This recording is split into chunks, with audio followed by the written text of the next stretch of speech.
Welcome to SDH's coverage of everything going on in the NPSL Southeast. We'll take you backward before we get you forward, get you ready for the matches on the weekend and what's going on in the next 7 days. We'll lay out the standings, your points per match average, all of the math that's associated with things as we're now here in the business end of the schedule. As always, thanks for dropping by and finding out what's going on in the NPSL. So let's take you back over the last 7 days and get you ready for the next little bit of activity. Obviously, it was last week's action on the week of the 10th of June, back on the 15th.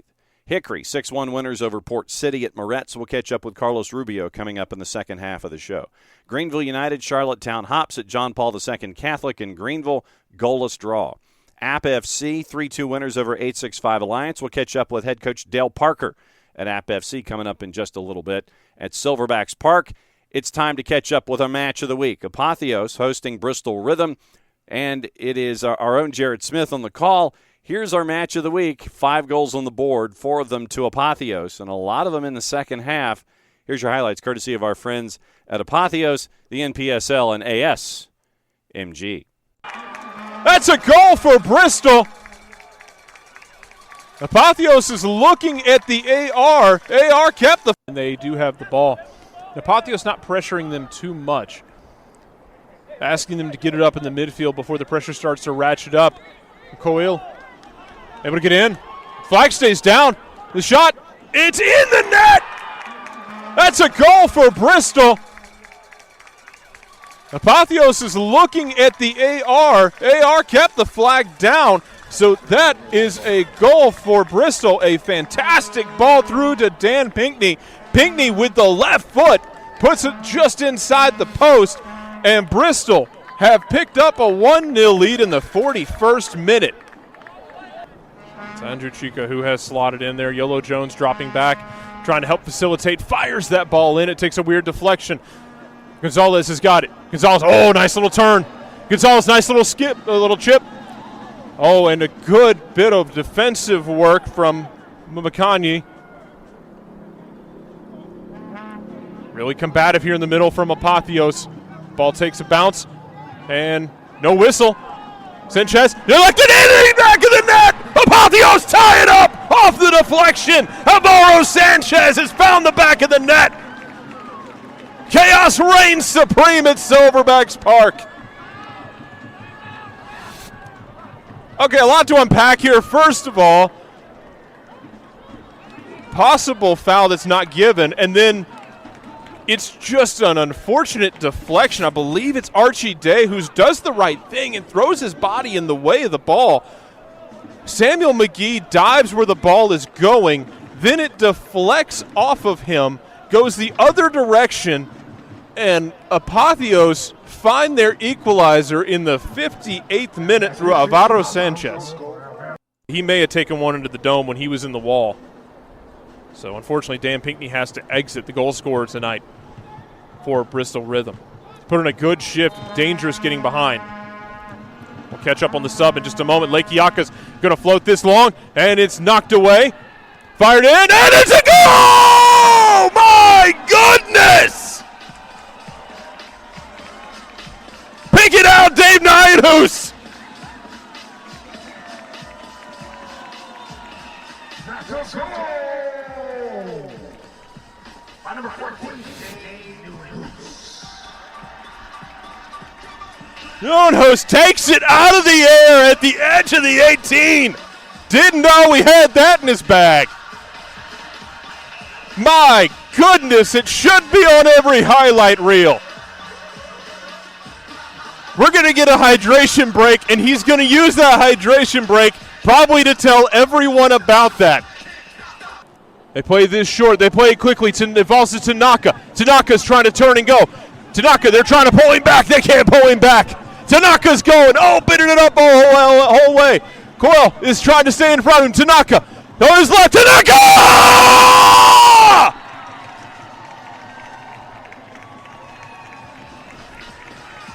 The goal streak stands for Kodai Tanaka. Another game, another goal. What a run from Tanaka. It's a corner routine that doesn't go perfectly for Bristol. Tanaka gets it at the edge of the defending third, has all of the work in the world to do, and does it himself. Lines his man up and goes far corner. What an absolute rocket from Tanaka. Third, and that'll be a free kick. And Lake Yaka, he's a little touch. Knocks it away. He'll get himself a yellow card. Referee asks him, why'd you do that? Here's a yellow card for your trouble. Bolan Lake Yaka's on a yellow. I never saw a board come up. So, again, vibes only in stoppage time here. I would guess like 7 if we're going to guess. Larry agrees. Apotheos trying to get out of danger. Jack Humphreys trying to win that. He does, but doesn't win it very far away. Lewis Scott able to fight for it. Gonzalez plays it through to Tanaka. Now Tanaka's got a chance to get it on goal. They's trying to pull it. Tanaka, he's going to lay it off and seal it! Kara Tanaka is second of the night, and Apotheos put it away! 4-1! Wednesday had a couple of matches. Charlottetown at Moretz beat Hickory by the final of 4-2. 865 put 4 on the board at Hardin Valley and knocked off Greenville United by the score of 4-1. So that sets up where we are in the schedule with the standings. And remember, it is points per match average that is going to be one of your big indicators here as we go. App FC, top of the ladder now. They have not lost a match this season, 4-0-2, or 4-2-0, depending on how you look at things.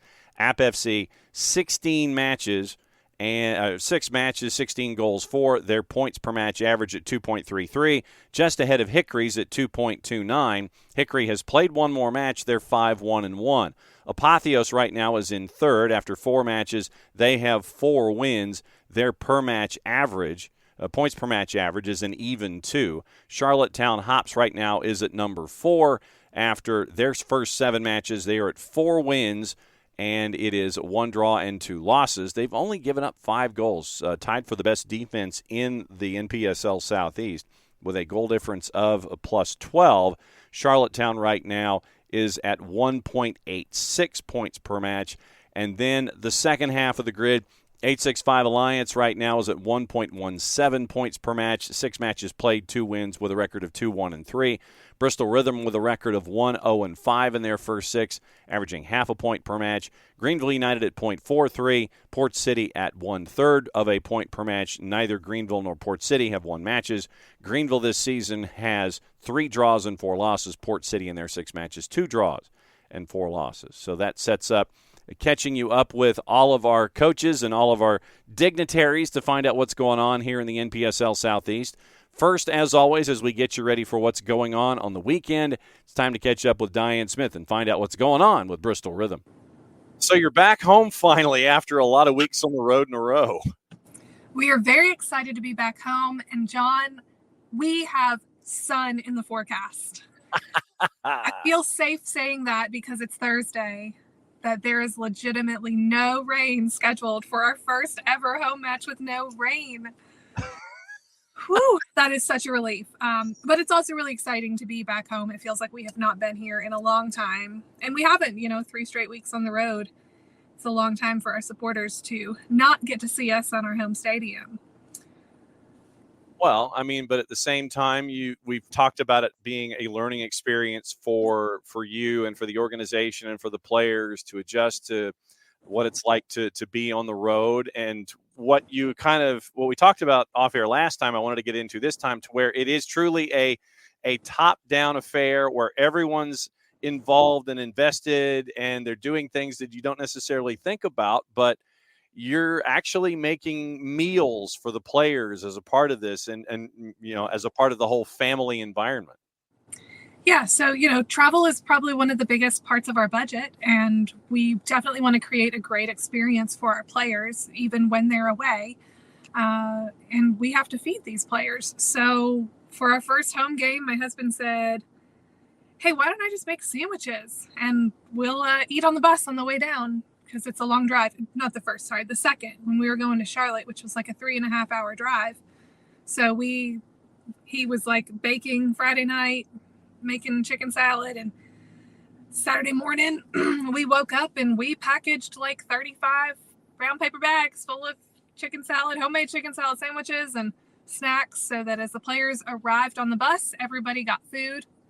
Then, of course, we had our pregame meal once we got down there, but we definitely want to make sure that the players have a great experience. I think that is part of what will set us apart from other clubs they could go play with, and will help provide them, the desire to want to come back because they know they're going to get treated like family. And that's because my family is the ones genuinely taking care of them. So we did the same thing for our last week driving to Atlanta. It was, oh gosh, I think it took us almost 7 hours to get down there. Traffic. And we did stop to let everybody take a break, but we rode the bus as well. So we made sandwiches at our stops. So we stopped and I took orders as the players were getting back on the bus. I'm like, let me throw some cheese and lunch meat on the bread or wrap of your choice and hand it to you and make the next. And it's just what it takes to make sure that we care for the team, and show them that we are very appreciative of what they are giving for us. And we want to support the players as much as we can.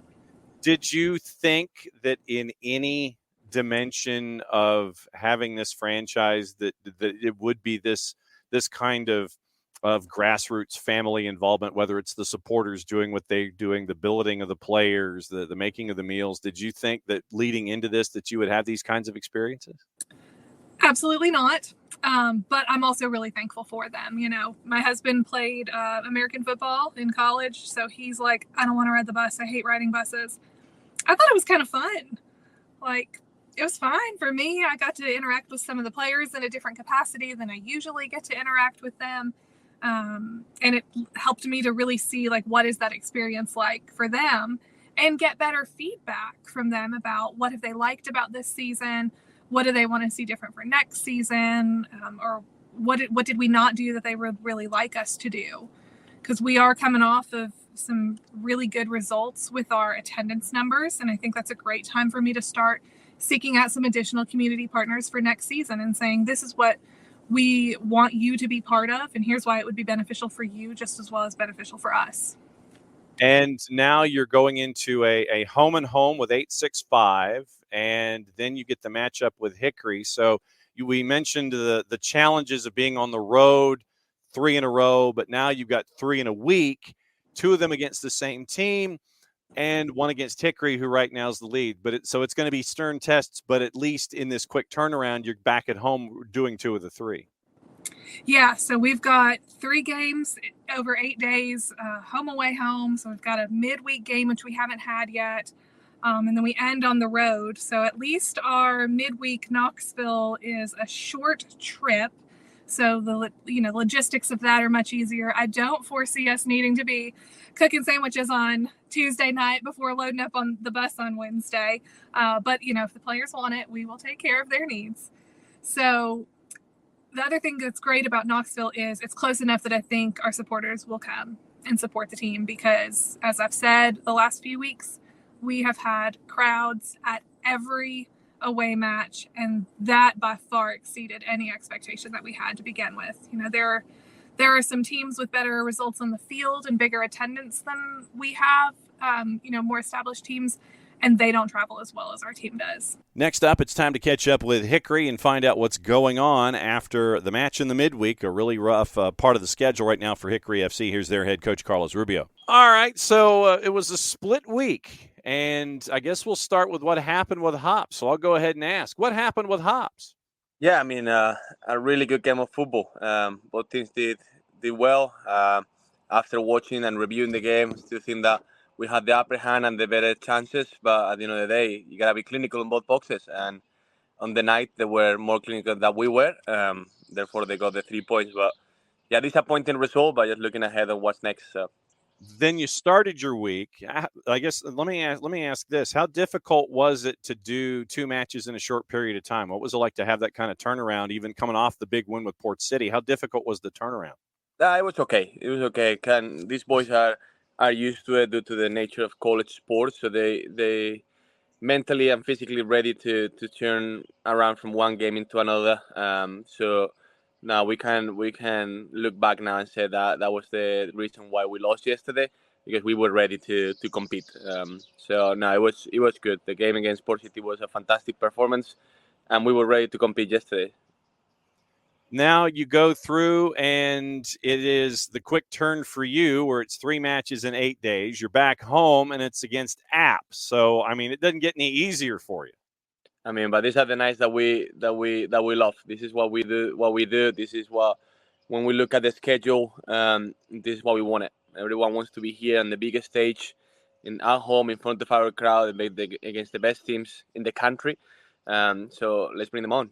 Do you have any concerns about 3 matches in a week with this is happening to everybody in the conference, but do you have, or what concerns do you have, if you don't really have any overarching concern, but what concerns you about 3 matches in a week where you have to remember what happened against Hops, but not forget what happened against Hops, if that makes any sense? Yeah, we told the boys that there is something that is said very, very often is, let's just move on and forget what happened. We don't want that to be the case.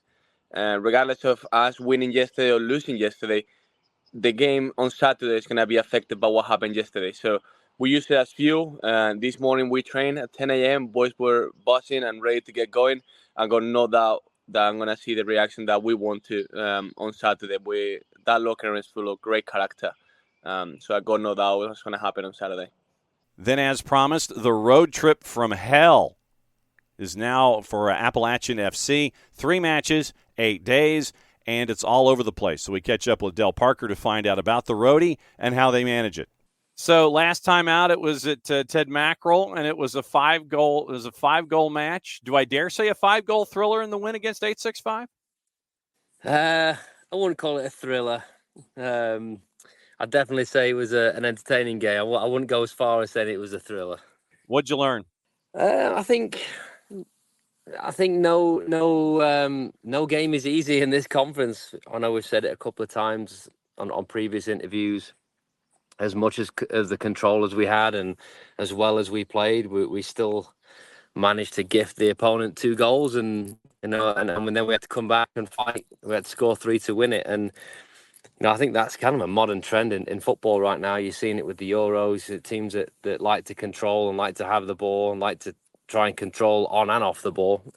1 or 2 mistakes from those teams can really hurt them, and I think we're learning that as a team, and we've got to iron out those cracks, and we've got to, in my opinion, got to be more polished as we get closer to playoffs, because eventually you know that you're going to run out of steam. You can't keep coming from behind in games, especially at home or in games where you're leading from the beginning. So it's getting a bit frustrating, but we keep finding ways to get back into the game and win, and we're right up there with a handful of games left to go. And at the same time, you look at the schedule now, and I know that you're sitting there with your head between your hands when we're not on camera, but you're at Hickory. Then in the midweek, you've got to turn around and go to Wilmington. And then after that, you've got to turn around, and I don't know if you're turning around or if you're just staying on the road or I don't know what. But, I mean, it is Hickory, Lenore-Rhine, then to Wilmington to take on Port City, then to Atlanta to take on Apotheos, all 3 days, 3 matches in 8 days. How do you plot for something like this? Well, I'd like to thank the person who did the scheduling, first and foremost. It doesn't get any easier. Every single year we get gifted a lovely treacherous spell like this, and you know, it's something the league has to look at, because it does play a massive factor, especially this late on in the season when, you know, the playoffs are just around the corner. You know, we've got to look into that, but you know, there's nothing we can do about it now. We've got to navigate it. Obviously, we're just going to take each game as it comes. Thankfully, this week, you know, playing against Hickory, it's not too far of a game for us. It's just down the road, so that will break that up. It's going to be a massive test on Saturday. I think for both teams, they had a disappointing result last night. They're going to want to bounce back, and it's 1 versus 2 in terms of points per game on Saturday. So we know what it means for the team that comes out on top. So it's a massive game for us. We're not looking beyond that. Yeah, we know we've got a tricky week coming up next week, but we'll navigate that, I think, after Saturday and reevaluate once we get through this weekend.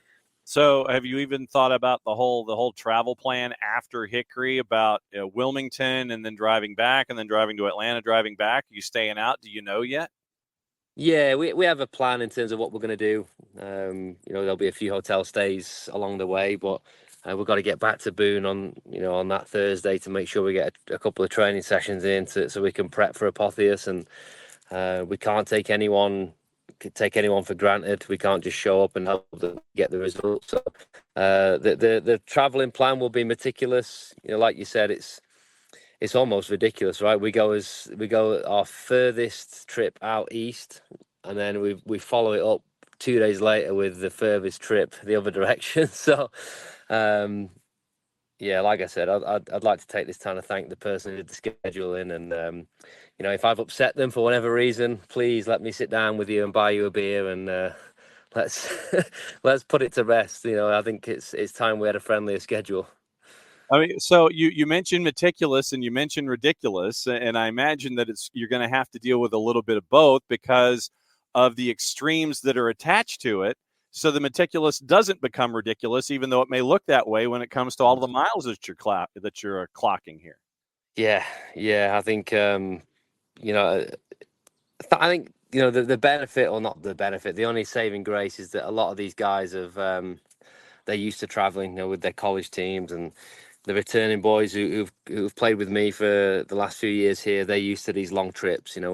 Typically when we play away, it's a long trip. It's only this year we've been spoiled a little bit with the new teams coming into the conference. We've got more local games, but now it's starting to look more like what it normally looks like. But typically we don't have a Wednesday game, thrown in there. So yeah, it'll be tricky to navigate. I think, hopefully England will finish in the top 2 in their group, and then they'll advance to the next round. I think that's the biggest thing we've got to figure out next weekend is will we be watching a game on the way to Apotheos, or will we be watching a game on the Sunday, the day after Apotheos? I think that's the hardest thing we have to plan for.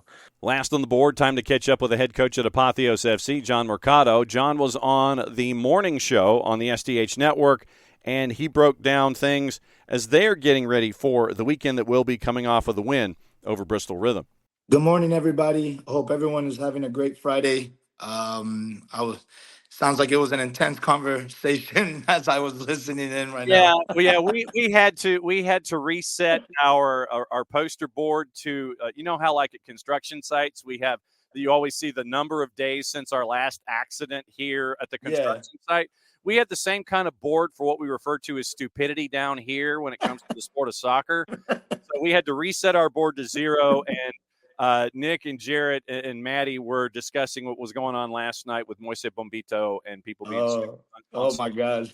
So that's where we are. But we brought you in here this morning as a part of our NPSL preview. Jarrett's going to bat leadoff here. Maddie's going to bat second. We'll go from here. Have you on for a couple of minutes to talk about the season. Jarrett, Jon Mercado, go.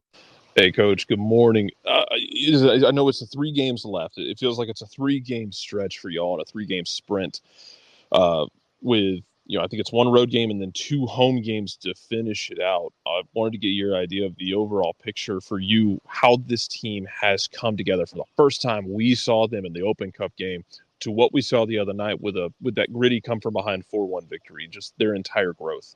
Yes, it's been an amazing ride up till now. I think that's one of the beauties of this sport, of being in the position that I'm in, is seeing growth, seeing development, seeing maturity over time. I think in the beginning, it was just a matter of just, we were not lacking chemistry, just, bringing in cultures together. It takes time. It takes time to really grow that. And as that first game against Hickory, I think that was a real, reality check. And then literally from there, myself, Coach Joel, Coach Allen, we went straight to the lab, got these boys going, and seeing where they're at now, I'm so proud of them because, I think we've proven to be a team that, we're playing against some great competition. I always tell Jon that, man, we these teams really do try to play football, and it makes us have to play to the best of our ability. And what I love about my team is not only are we very, very culturally diverse, but we have experienced veterans on the team, but we also have youth, and we're a team that responds. We don't. I always tell them I don't want us to go into games and react, because that shows weakness, that shows immaturity. But a team that responds to adversity, that's the type of team that I want us to be. And we have become that team. And with these 3 games left, in our minds, it's win out. 3 points each game. We're not trying to think too much or overthink it. But yeah, that's that. I love seeing the growth of this team, and I'm looking forward to we had a shaky start, then we've found consistency, and now it all comes down to these last 3 games. Maddie Cruz for Jon Mercado this morning. Go for it. Hi, John. Nice to talk to you again. Yes.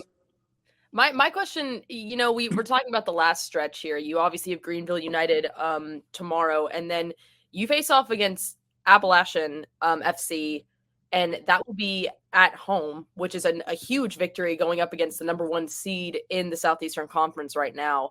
I know that you don't really look ahead to that matchup, but looking at that and that being taken place back at Silverback, I mean, how does that feeling for you getting to have such an important game in front of your home fans?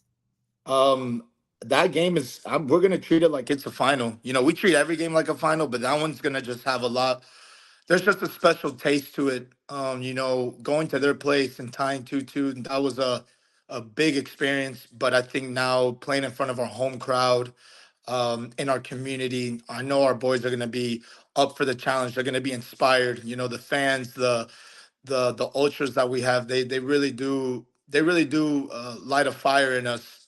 And just to see that people come out and support, that goes above and beyond more than what people think. So, we are taking it a game at a time. We're going to, we're all locked in for Greenville. But then when that game comes against App State, treating it like a final. All right. So then my last question for you is more of a request. What are you up to this time next week? Because we want to catch up with you before that matchup with App. Do you know your travel plans yet? For next week? Yeah, for App. What's practice schedule and all that kind of stuff for next week? What are you doing this time next week? Next week we're training 3 times a week, Monday, Tuesday, Thursday, and just kind of resting on Friday and then playing on Saturday. Okay, so then if we had you back on the show this time next Friday to talk about App, would that be cool? That would be perfect. All right, so then it's a date then. We're getting you ready for Greenville United. When are you guys hitting the road and heading north? We are hitting the road tonight because it is a very far drive, and I've myself as a soccer player back in the day, or playing collegiately, playing NPSL, I've gone through trips where we've traveled same day, 5-6 hours. We get to the game and the legs are just jelly, man. So our owner Anthony has done us. He's provided so much, man. He's given us a chance to go up the night before, so we can be just well rested mentally, most importantly, and then be fully locked in, 100% ready for Greenville tomorrow. All right, good luck. We will catch up with you. Well, everybody will be watching against Greenville, those that make the road trip. I know that some of your hardcores will make the 2.5-hour drive north. We'll catch up with you same time next week, 10:30 Friday. We'll catch up with you to get the preview of App, and just be safe, have fun, and we'll catch up with you soon, my friend. All right, thank you so much, everybody. So as promised, here's your schedule over the next 7 days, and we mentioned that App's all over the place. We're not kidding. So here's how it is. On Saturday night, 7 o'clock kicks at Moretz. App is at Hickory. Greenville United hosting Apotheos at John Paul II. Charlottetown hosting Port City at Ortho Carolina. Bristol Rhythm with a home match, as we got to hear from Diane, as they host 865 Alliance at Gene Malcolm. Then Wednesday, before we all reconvene to catch up with one another, there are 2 more matches. 865 at Jack Armstrong is hosting Bristol Rhythm on Wednesday. Then Port City at UNC Wilmington is hosting App, the second match in that 3 and 8 day run for Appalachian FC. So our requests are, if you are in market and you can catch any of the teams here in the NPSL Southeast, please do. Support your local soccer clubs and continue to grow the game as best we all can. If you're in market and can't, follow along on local providers, and you can spread the word that way about your favorite club in the NPSL Southeast. If you are out of market and still can't be there in person, follow along on local providers and on the social media for the league, the conference, and all of your favorite clubs. And you can always catch up with us here at SDH every single week and find out what's going on in the NPSL Southeast. Thanks for dropping by. That's the SDH report on the NPSL Southeast. Enjoy the matches. There's a lot in a very short period of time as we're here at the tail end of the schedule. Another couple of weeks left here in the regular season as the chase for the playoffs continues. Play safe, everybody. Enjoy the action in the NPSL Southeast.